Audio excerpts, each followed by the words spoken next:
આધારે પવન એના આધારે અગ્નિ એના આધારે આખું વિશ્વ એના આધારે આ સદગુરુનો સમજવાની આ રીત છે. સદગુરુ દેહથી નથી હોતો. સદગુરુ તો અલખ અને અનાદિ છે. સદગુરુ એક જ છે, બીજો કોઈ ગુરુ છે જ નહીં. પણ પંથ ઊભા કર્યા, વાડા ઊભા કર્યા, જાતિ પાતિના, હું આ જાતિનો, હું આ જાતિનો, બધા એક જ જાતિના છે. સલીલ અમારી ઉત્પત્તિ, એટલે સલીલ કોણ થાય?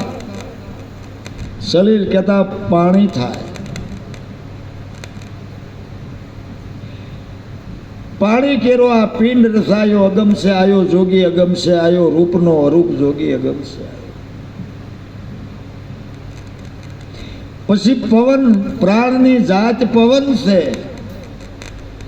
આ કટપુતળી પવને બનાવી છે. પવન પાણીનો પ્રકાશ, સબલોક કરે એની આશ. આવો જેસલ રાય, આપણે પ્રેમથી મળીએ. સતી તોળાદેનો પુરાવો, બધાય મહાપુરુષોનો પુરાવો છે. તો અલખ અમારા સદગુરુ છે. અમારા નહીં, આખા વિશ્વના સદગુરુ છે. આપણે દેહથી માંડીને બેઠા કે આ અમારા ગુરુ આવે છે. અરે ગુરુ તો કાયામાં બેઠા છે. ગુરુ કાયામાં ગોતીએ શુક્રીએ વાલાના વખાણ, દસમે મોલે દેરી બિરાજે. આ તો ધોળી ધજાનું છે નિશાન. ધોળી ધજાનું નિશાન લઈને તમે અહીંયા જીવન જીવી રહ્યા છો. ઉત્પત્તિને લઈ એ ધોળી ધજાનું નિશાનનું પ્રમાણ છે. ભલા પણ કોને ખબર છે? ભક્તિને કોઈ ઢોંગની જરૂર હોતી જ નથી. ભક્તિ તો નિર્મળ, જેનું મન, જેના વિવેક, વાણીની અંદર વિવેક, જેની રેણી, જેનું કાર્ય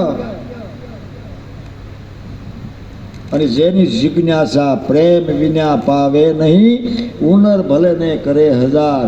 પ્રેમ લક્ષણા ભક્તિ માતા શબરીની. ગુરુ પ્રત્યેનો વિશ્વાસ, બરોબર ધ્યાનથી સાંભળજો. ગુરુ પ્રત્યેનો જે વિશ્વાસ. માતંગ મહાત્માએ એવું કીધું, બેટા તું અહીંયા રહેજે, ભગવાન એક દી આવશે. ટાઈમ તારીખ નહોતી આપી તો પણ આવ્યા.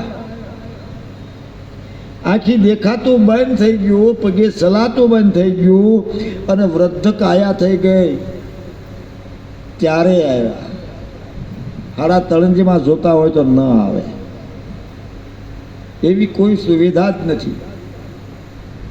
જિંદગી આખી એની અંદર ગુમાવવી પડે છે, સંકટો સહન કરવા પડે છે.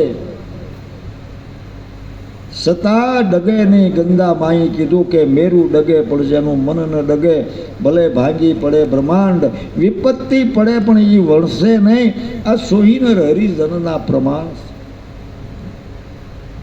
ન્યાય એનું નિશાન બતાવે. હારું ગાવ, હારું બોલો તો એવું માની નહીં લેવું કે આ મહાન છે, પણ અંદરના ભેદ કેવા છે. અંદરનો કોઈ જો ભેદ જાણી જાય તો પરમાત્મા પોતાના હૃદયમાં જ બિરાજેલો છે. બહાર કાંઈ છે જ નહીં. બહાર ગોતે કોણ ગોતી શકે? તો મહાપુરુષોની સમજવાની અને રહેણીની તાકાત હોય એ ગોતી શકે. બહાર ગોતો ને તો ભીતર દેખાય જ, અને ભીતર ગોતો તો બહાર જ દેખાય. ગુરુ ક્યાંય નથી એવું ક્યાંય કોઈ કહેતો ખોટી વાત છે. ગુરુ તો પ્રગટ જ છે. ગુરુ પ્રગટ પાસે તત્વોની માય મને સદગુરુ મળ્યા. આમાં છઠ્ઠો સર્જનાર એ કોણ? એ પ્રાણ છે. પ્રાણ થકી આ દેહ હાલે છે. પવન થકી આ જગત ઊભું છે. પાણી થકી આ જગતે પિંડ બંધાણું છે.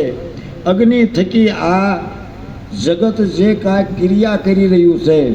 પૃથ્વી થકી એની માથે ખૂંદી રહ્યા છે. આકાશ તત્વની અંદર ચંદ્ર સૂર્ય નવલખ તારા તપી રહ્યા છે. ભલા માણસ, આકાશમાંથી પવન આવે, પાણી આવે, અગ્નિ આવે,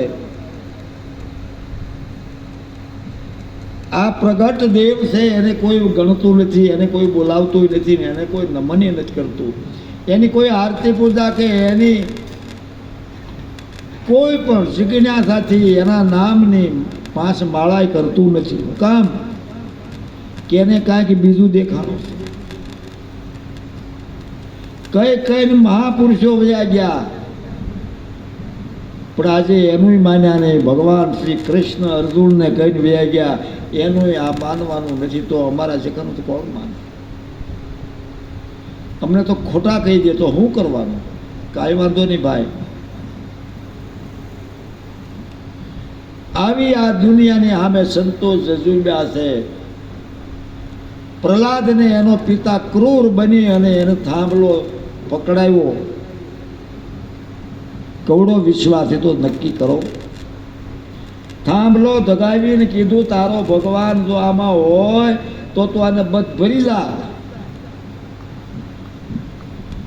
આપણને કોઈ એમ કીધું હોય તો બધ ભરી, આ તો અઘરી વાત. પણ કવડો ભરોસો કે નહીં, અવશ્ય મારો નાથ આ થાંભલાની અંદર જ છે. અને એને થોડી વાર માયા છે, કાયા છે, થોડી વાર ઊભો રહી ગયો કે હે મારા નાથ, તારા વિશ્વાસથી હું અહીંયા ઊભો છું અને હું તને પકડું, તું પકડાઈ દા. આમ બધ ભરી ત્યાં થાંભલો ફાટી ગયો અને નરસિંહ પ્રગટ છે. સાંભળ્યું છે, વેદોની અંદર પડ્યું છે, પણ વેદ માથે વિશ્વાસ નહીં, સંત માથે વિશ્વાસ નહીં, સદગુરુ માથે વિશ્વાસ નહીં ને ભક્તિ કરીએ છીએ આપણે.